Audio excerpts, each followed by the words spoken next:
जो आज सत्ता में बैठे हुए हैं ये सम्राट चौधरी और ये लोग, जब ये विपक्ष के नेता थे तो बड़ी बड़ी बातें करते थे अभ्यर्थियों को इंसाफ दिलाने की। मुख्यमंत्री हैं वो माफिया डॉन के सामने चपरासी की मुद्रा में खड़े रहते हैं और पढ़े लिखे अभ्यर्थियों पर लाठियां बरस रही है। माफिया को टच करने की औकात पुलिस में रह नहीं गई है। घुसा रहे थे तो ये क्या है? आप कोई आतंकवादी से आप लड़ रहे हैं?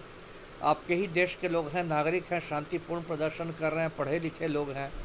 जो पुलिस वाले दिखाई दे रहे हैं सड़कों पर, ये तो पलटू राम के प्यादे हैं। नमस्कार, NBC 24 देख रहे हैं आप। मैं हूं आपके साथ अभिषेक। देखिए, कल जिस तरीके से तमाम शिक्षक अभ्यर्थियों के द्वारा पटना की सड़कों पर आंदोलन किया गया, इसके बाद लगातार अभ्यर्थियों के ऊपर जो है लाठियाचार्ज की गई और ऐसे में अभ्यर्थी अब जाकर और भी ज्यादा आक्रोशित हो गए हैं। अभ्यर्थियों के द्वारा OMR को लेकर लगातार सवाल उठाए जा रहे थे। ऐसे में बेल्ट्रॉन पर आरोप लगाते हुए अभ्यर्थियों ने यह साफ कहा कि 1 कैंडिडेट 1 रिजल्ट जो है हमें चाहिए, और भी कई सारी मांगे अभ्यर्थी करते हुए नजर आ रहे थे कल, जिसके बाद अभ्यर्थियों के ऊपर लाठियाचार्ज की गई। हमारे साथ बात करने के लिए बिहार के पूर्व IPS अमिताभ कुमार दास से जुड़ेंगे। बात करें अमिताभ दास जी, कैसे देख रहे हैं कल बर्बरतापूर्वक पुलिसों की लाठियां जो है तमाम अभ्यर्थियों पर देखने को मिली? देखिए, बहुत दुर्भाग्यपूर्ण है। कल मैं देख रहा था, कल BPSC का जो मुख्यालय है पटना के बेरी रोड पर, उस मुख्यालय के सामने अभ्यर्थियों का प्रदर्शन था प्रस्तावित, और शांतिपूर्ण प्रदर्शन था। और ये भी कहा गया था कि लोग तिरंगा झंडा लेके आए,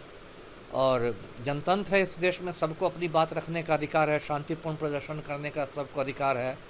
लेकिन मैंने देखा कि उनको पहले ही रोक दिया गया, BPSC ऑफिस के करीब जाने नहीं दिया गया, और सिर्फ रोका ही नहीं गया, बहुत बर्बरता से मतलब लाठियाँ बरसाई गई। ये जो छात्र नेता है, दिलीप नाम है, कभी कभार हमारे पास भी आता है, अच्छा लड़का है, बहादुर लड़का है और मुद्दे उठाता रहता है। उसके साथ मैं देख रहा था कि वो एकदम लिटा कर लोग उसको पीट रहे थे, उसके मतलब पेट में लाठी घुसा रहे थे। तो ये क्या है? आप कोई आतंकवादी से आप लड़ रहे हैं?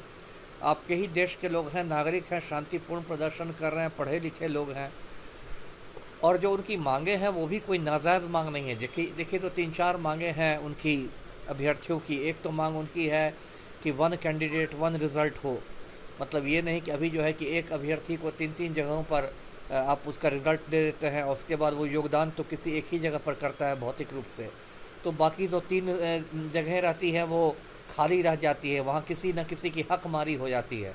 तो वो भी मांग उनकी जायज़ है।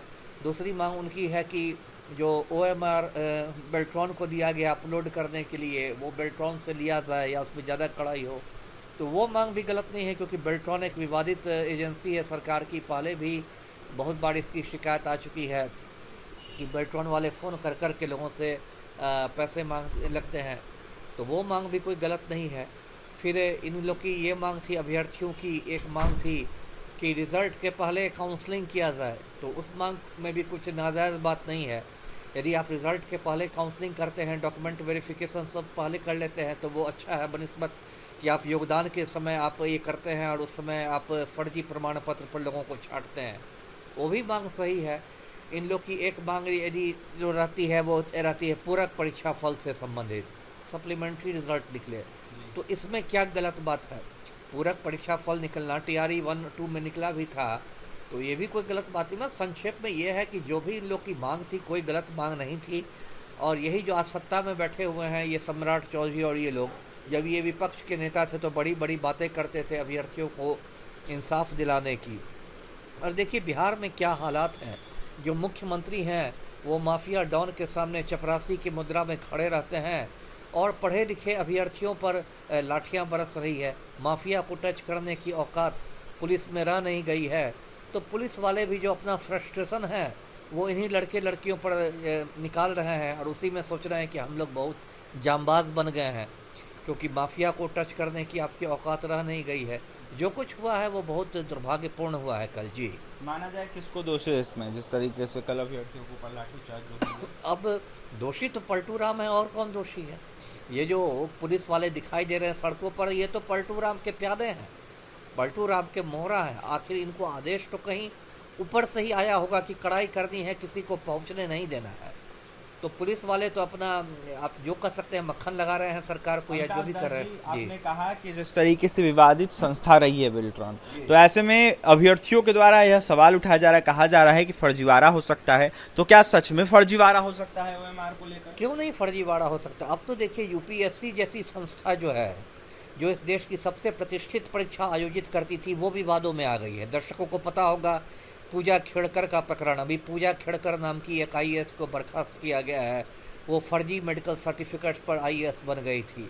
उसी विवाद में यूपीएससी के चेयरमैन को इस्तीफा देना पड़ा, मनोज सोनी को इस्तीफा देना पड़ा।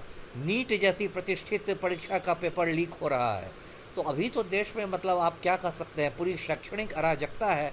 तो जब यूपीएससी और नीट में यहाँ धांधली हो रही है, तो इसमें क्यों नहीं धांधली हो सकती है, क्यों नहीं फर्जीवाड़ा हो सकता है। जी बिल्कुल, पूरा अराजकता का माहौल है पूरे देश में, और ऐसे में नीट हो या फिर यूपीएससी हो, उसमें अगर धांधली हो सकती है तो इसमें धांधली कैसे नहीं हो सकती है। बड़ा सवाल है कि जिस तरीके से बेल्ट्रॉन को दिया जाने की बातें कही जा रही है, दे जाने की बातें की जा रही है, कहा यह जा रहा है कि बेल्ट्रॉन संस्था के द्वारा ओएमआर जारी करवाया जाएगा। इसको लेकर लगातार सवाल उठ रहा है और अमिताभ कुमार दास सर ने साफ कहा है कि विवादित संस्था रही है और ऐसे में कुछ भी हो सकता है। अभ्यर्थियों के ऊपर लाठी बरसाया जाता है और ऐसे में चपरासी की मुद्रिका में जो आनंद सिंह हैं उनके सामने नीतीश कुमार हाथ जोड़कर खड़े रहते हैं। ऐसे में माफिया डॉन के ऊपर हाथ उठाने की कहीं ना कहीं हिम्मत नहीं है पुलिस में। और भी तमाम खबरों के लिए बने रहे हमारे साथ। बिहार के पूरा आईपीएस अमिताभ कुमार दास को सुन रहे थे। हमारे चैनल को सब्सक्राइब करें, पेज को लाइक करें। बहुत बहुत धन्यवाद।